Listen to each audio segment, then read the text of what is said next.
ओम नमो भगवते वासुदेवाय. श्रीमद्भागवतमहात्म्यं.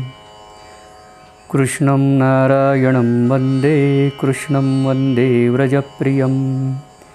कृष्णं द्वैपायनं वन्दे कृष्णं वन्दे पृथासुतम्. अध्याय पहिला. देवर्षी नारदांची भक्तीशी भेट. जगाची उत्पत्ती, स्थिती आणि विनाश ज्यांच्यामुळे होतो, तसेच आध्यात्मिक, आधिदैविक आणि आधिभौतिक असे तीनही ताप जे नाहीसे करतात, त्या सच्चिदानंद स्वरूप भगवान श्रीकृष्णांची आम्ही स्तुती करतो. कोणतेही लौकिक वैदिक कर्म कर्तव्य नसल्यामुळे संन्यास घेण्यासाठी एकटाच निघालेल्या जनावडील व्यास विरहाने व्याकुळ होऊन आपल्या मुलाला पुत्रा पुत्रा म्हणून हाका मारू लागले. तेव्हा ब्रह्मरूप झालेल्या शुकदेवांशी एकरूप झालेले वृक्षच त्यांच्या वतीने होकारा देऊ लागले. अशा सर्व चराचराच्या हृदयात विराजमान झालेल्या श्री शुकमुनींना आम्ही नमस्कार करतो. भगवत कथामृताचं पान करण्यामध्ये कुशल असणाऱ्या मुनीवर शौनकानी नैमिष नावाच्या अरण्यामध्ये आसनावर बसलेल्या महाबुद्धिमान सुतानं नमस्कार करून म्हटले. शौनक म्हणताय, सुत महोदय, अज्ञान अंधकार नष्ट करण्यासाठी लागणारं ज्ञान आपल्या ठाई कोट्यावधी सूर्यांच्या तेजाच्या बरोबरीचं आहे.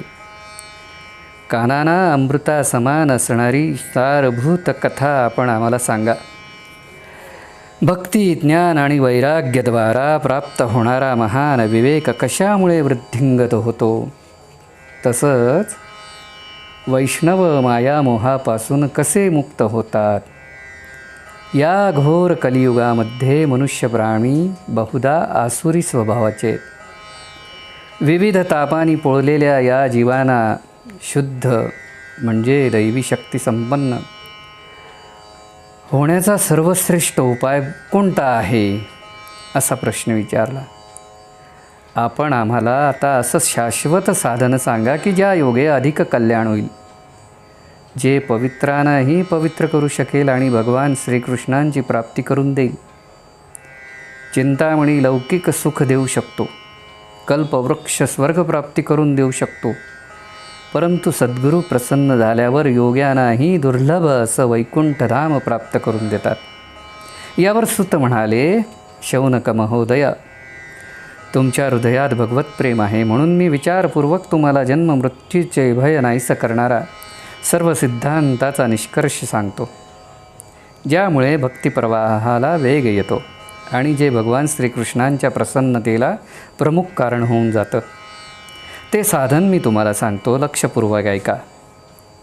कलियुगामध्ये मनुष्य प्राणी कालरूपी सर्पाचं भक्ष झालेले आहेत. या त्रासाचा संपूर्ण नाश करण्यासाठी श्री शुकदेवानी श्रीमद्भागवत शास्त्रावर प्रवचन केलं आहे. मनशुद्धीसाठी यापेक्षा श्रेष्ठ असं कोणतंही अन्य साधन नाही.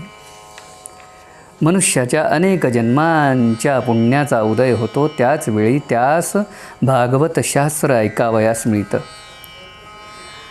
राजा परीक्षिताला ही कथा सांगण्यासाठी जेव्हा शुकदेव सभेमध्ये आले, तेव्हा देव अमृत कलश घेऊनच तिथे आले.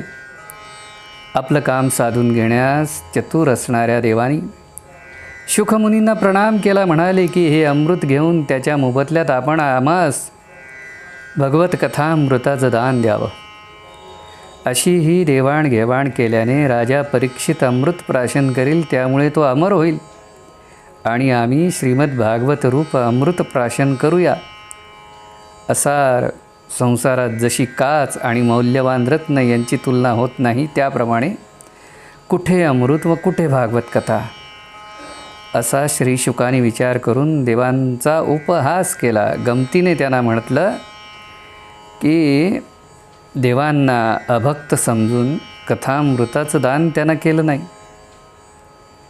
अशी ही श्रीमद भागवत कथा देवांनाही दुर्लभ आहे.